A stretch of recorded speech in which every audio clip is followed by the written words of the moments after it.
Assalamualaikum warahmatullahi ta'ala wabarakatuh. Lillahi wa li syafa'ati rasulih sallallahu alaihi wasallam. Al-Fatihah.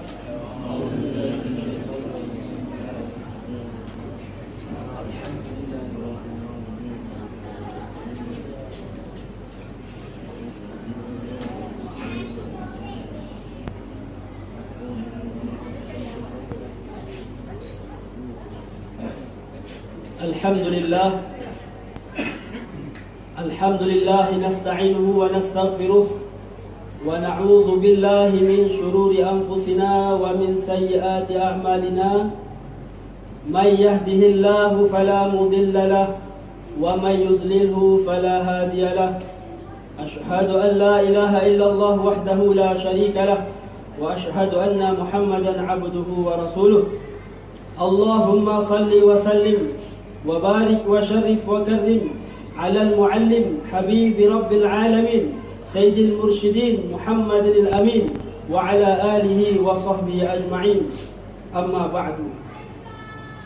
Setelah memuja dan memuji Allah Subhanahu wa taala dan bersalawat kepada baginda Nabi sallallahu alaihi wasallam, yang dengan sebab adanya baginda Nabi sallallahu alaihi wasallam lah kita dibagi peluang oleh Allah Subhanahu wa taala menjadi orang yang mendapatkan iman, orang yang mendapatkan hidayah daripada Allah Subhanahu wa taala. Andaikan bukan kerana hidayah Allah, belum tentu sekarang kita duduk di sini meluangkan masa untuk Allah Subhanahu wa taala, yang hakikatnya bukan manfaatnya kembali kepada Allah, melainkan kepada hamba itu sendiri. Kita dapat berpuasa, alhamdulillah. Dapat membaca Al-Quran, alhamdulillah. Dapat qiyamul lail, mendirikan solat tarawih di malam bulan Ramadan, alhamdulillah.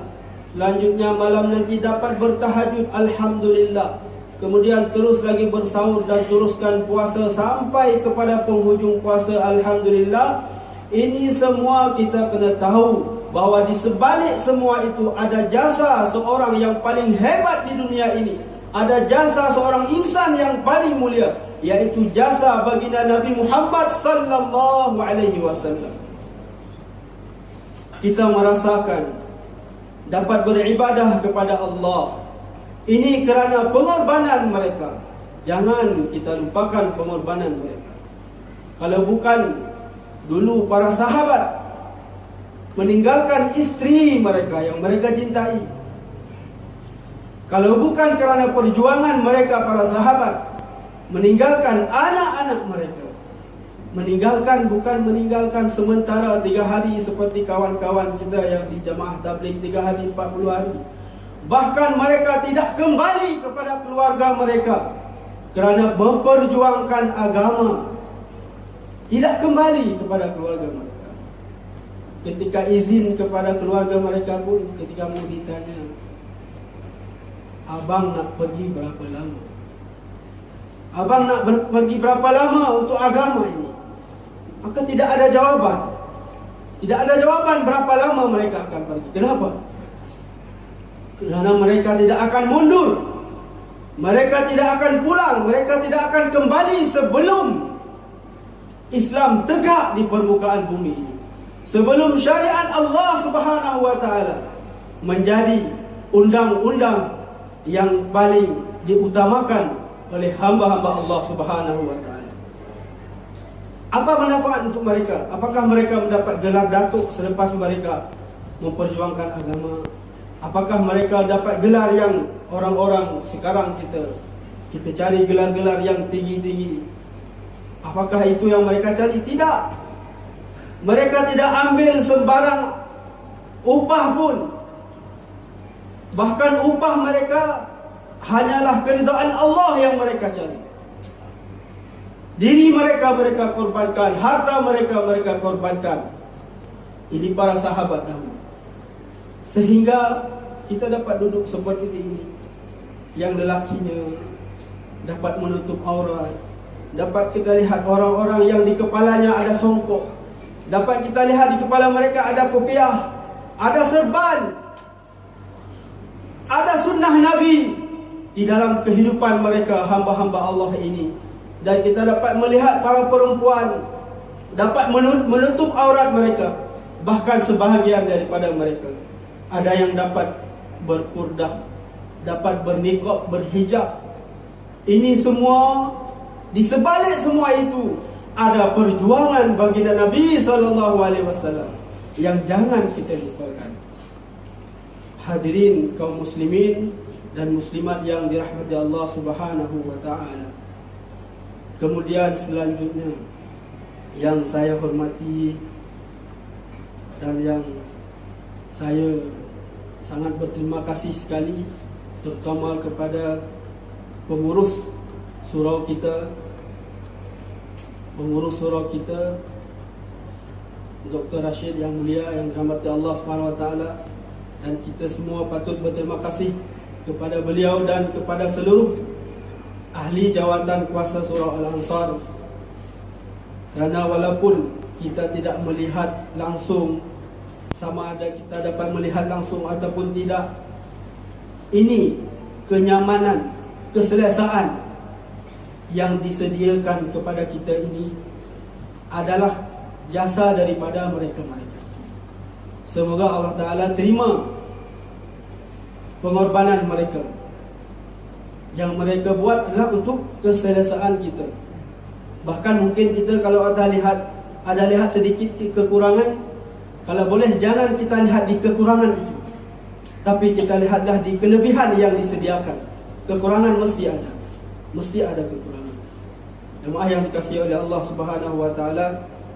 Kemudian selanjutnya yang saya cintai dan saya kasihi, seluruh orang tua saya yang ada di Taman Seri Rampai, yang sebab-sebab antum semualah, sebab jasa-jasa antum dan doa-doa antum semua, alhamdulillah saya dapat diberikan kesempatan untuk duduk di sini dan berkongsi apa yang mungkin dikongsikan, insya-Allah. Yang kesemuanya nanti kalau ada baiknya itu adalah daripada Allah Subhanahu wa taala. Kalau ada kurangnya dari kekhilafan dan kekurangan saya sendiri, kerana masih awal-awal lagi, masih senja lagi, masih belajar lagi, tak tahu apa-apa, banyak yang tak tahu. Kaum muslimin yang dirahmati Allah Subhanahu wa taala dan muslimat sekalian, ini adalah peluang daripada Allah Subhanahu wa taala di bulan Ramadan, di bulan Ramadan al-Mubarak yang diberkati. Kenapa kita katakan peluang? Kerana kalau kita mengingat beberapa tahun lepas, mungkin kalau sesiapa yang duduk di sini, saya pun pernah duduk di sini tahun-tahun lepas. Kalau kita lihat ke sebelah kanan, ada siapa di sana? Mungkin masih terbayang. Kalau kita lihat ke kiri, ada siapa di sana? Kawan-kawan kita dahulu, sahabat-sahabat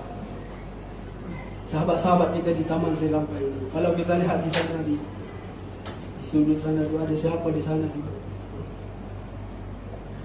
Dan jemaah yang dikasihi Allah Subhanahu wa taala yang sama-sama mengharap ridha Allah, takdir ini ataupun kejadian ini yang berlaku kepada kawan-kawan kita yang sudah mendahulu kita itu, pada suatu hari, janji itu pada suatu hari nanti kejadian yang sama serupa dengan mereka akan kita rasakan. Kita juga akhirnya akan kembali kepada Allah Subhanahu wa taala dengan membawa apa yang boleh dibawa, dan akan kita tinggalkan apa yang tak boleh dibawa. Apa yang boleh dibawa? Yang boleh dibawa hanyalah iman.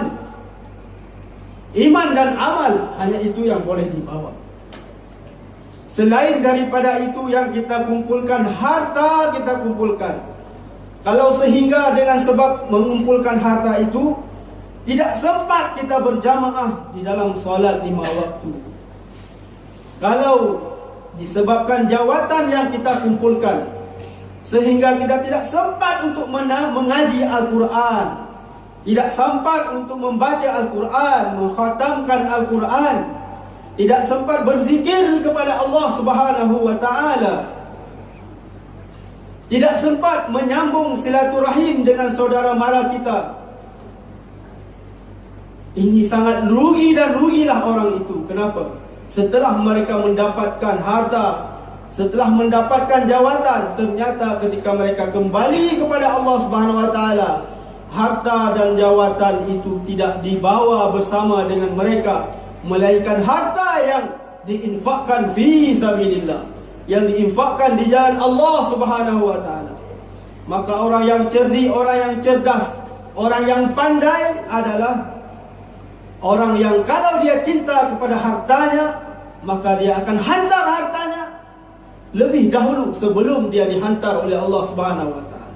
Dia akan hantar hartanya ke syurga supaya hartanya menunggu di sana di syurga. Macam mana dia hantar hartanya? Yaitu dengan cara menginfakkan hartanya di jalan Allah Subhanahu wa ta'ala. Lan tanalul birra hatta tunfiqu mimma tuhibbun. Kamu sekali-kali tidak akan mendapatkan kebaikan hatta tunfiqu, sehingga kamu menginfakkan mimma tuhibbun, sebahagian dari apa yang kamu cintai. Allah tidak minta semua, tapi hanya Allah minta sebahagian. Sebahagian yang apa yang Allah telah berikan. Kalau kita teliti kembali, tengok ke belakang, ketika kita dilahir ke bumi ini, ke muka bumi ini, apa yang kita bawa? Tak ada apa, sehelai kain pun tak ada. Kemudian diberikan oleh Allah, diberikan oleh Allah, diberikan pakaian oleh Allah Subhanahu wa ta'ala melalui orang tua kita, diberikan makan oleh Allah Subhanahu wa ta'ala melalui perantara-perantara, diberikan keperluan-keperluan oleh Allah Subhanahu wa ta'ala, diberikan isteri oleh Allah Subhanahu wa ta'ala, diberikan anak, diberikan keluarga oleh Allah Subhanahu wa ta'ala. Allah yang berikan, Allah yang bagi, kemudian diminta sebahagian saja, tapi tak semua pun. Dan yang diminta oleh Allah sebahagian itu bukan untuk Allah. Maksudnya bukan untuk manfaat untuk Allah, sehingga Allah tambah kaya, tidak. Allah Subhanahu wa ta'ala sudah kaya, tidak perlu, tak perlu kepada sesuatu apapun. Allah tidak berhajat kepada harta kita, Allah tidak berhajat kepada ibadah kita, Allah tidak berhajat kepada akhlak kita, Allah tidak berhajat. Kesemuanya itu kembali kepada diri kita sendiri. Maka di bulan Ramadan ini adalah peluang untuk kita ini menjadi orang yang dermawan. Kalau kita memiliki harta, maka dermawan dengan hartanya. Dermawan dengan hartanya. Kalau kita memiliki suara, maka dermawan dengan suaranya. Alhamdulillah, Allah SWT hantar kepada kita imam tarawih yang menyejukkan hati kita. Kita dengar bacaannya, bacaan Al-Qurannya menyejukkan hati kita. Walaupun mungkin kita tak dapat baca seperti yang mereka baca, tapi dengan mendengar pun sayu hati kita dengar. Alhamdulillah, mereka dapat mendermakan kepada kita suara mereka. Maka kita pun jangan ketinggalan.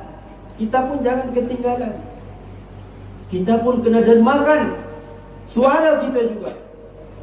Imam sudah begitu jaga suaranya, mungkin ais pun tak minum, makan berminyak pun dikurangkan. Untuk siapa? Untuk keselesaan kita, untuk keselesaan kita.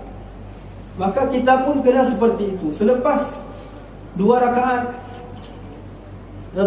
tarawih, Bilal katakan, Subhanal malikil mawjud, Subhanal malikil ma'bud, Subhanal malikil mawjud, Subhanal malikil hayy alladhi la yamut wa la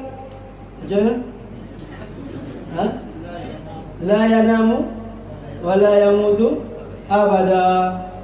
Maka kita di belakang ni jangan diam saja. Suara senyap-senyap je. Suara pun kita kena dermakan. Ini masa masa untuk kita dermakan suara. Sallu alaihi, Allahumma salli wa sallim ala sayyidina Muhammad sallallahu wasallam alaihi. Sikit je yang kita nak baca tu, sallallahu alaihi wasallam alaihi. Maka kita baca dengan penuh semangat.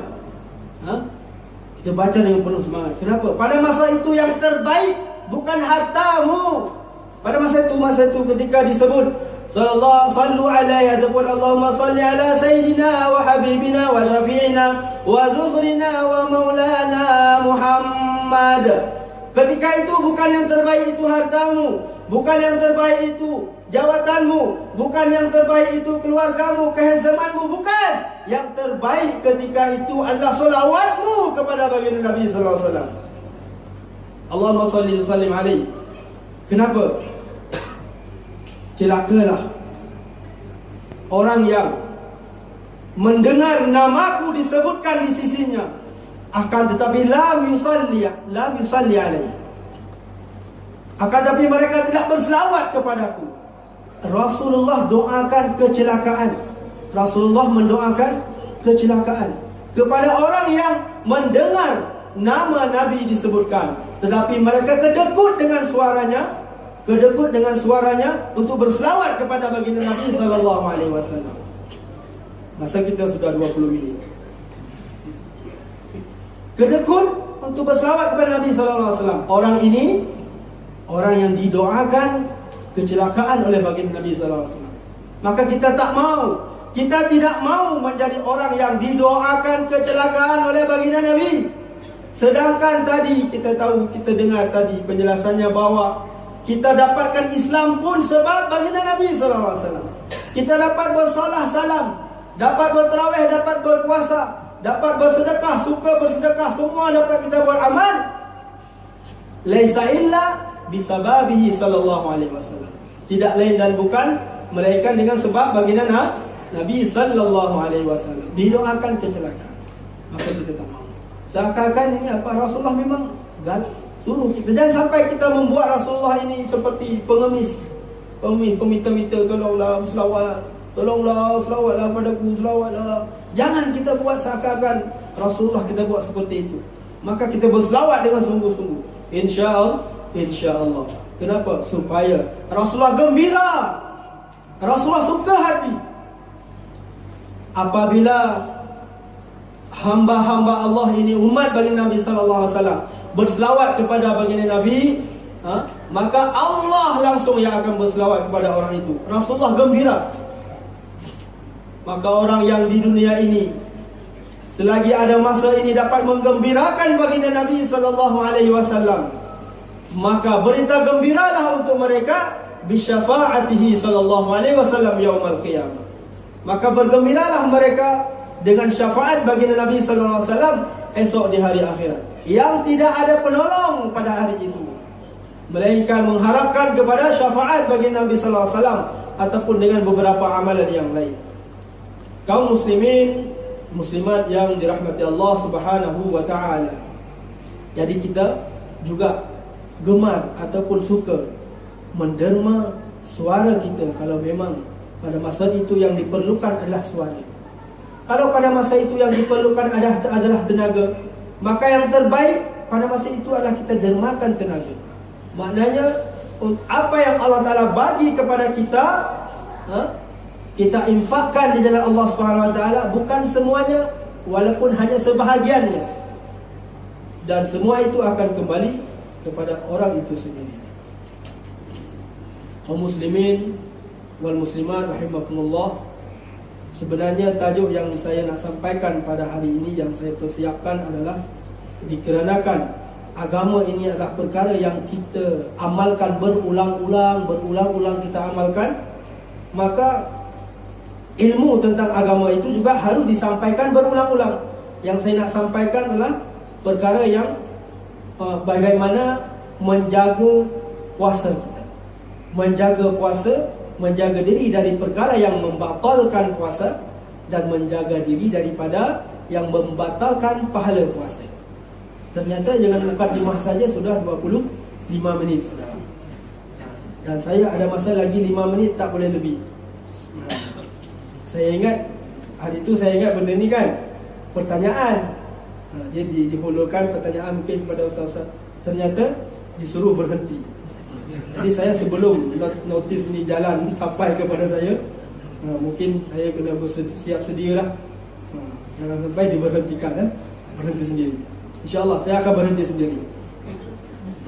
Jemaah yang sama-sama mengharapkan ridha Allah Subhanahu Wa Taala. Jadi secara ringkas